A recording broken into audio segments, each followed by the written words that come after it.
two things happen about the same time that make it possible for a lot of development in the Sacramento region.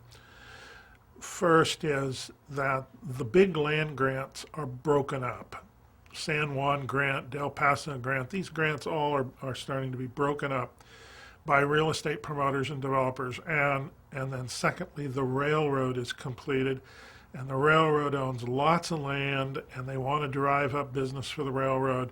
So they have very large, huge marketing budgets to promote California, to promote agriculture, to promote tourism, and those kinds of things.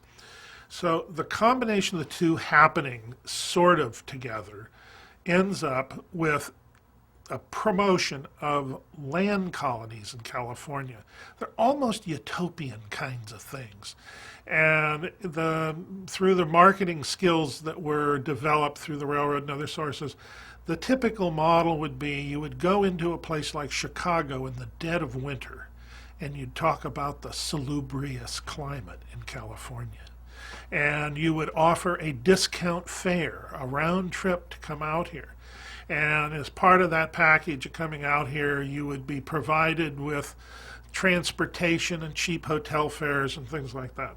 So it brought a lot of people to California, and they hyped them up as they came over the Sierras. They even had girls in little white dresses throwing flowers at the train and all kinds of promotional gimmicks.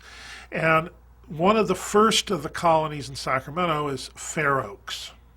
And then there's a whole series of these colonies that develop up and down the Sierras at about the same elevation as Fair Oaks, just on the edge of the foothills.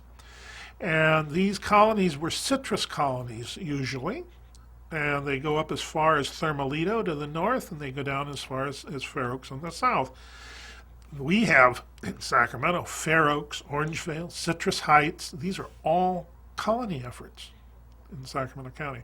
Citrus Heights being the last one done, and Carmichael. Carmichael is another colony, being one of the last ones to come on board. They're very interesting agricultural residential communities that lose their agricultural image as Sacramento expands, and they become part of the suburb.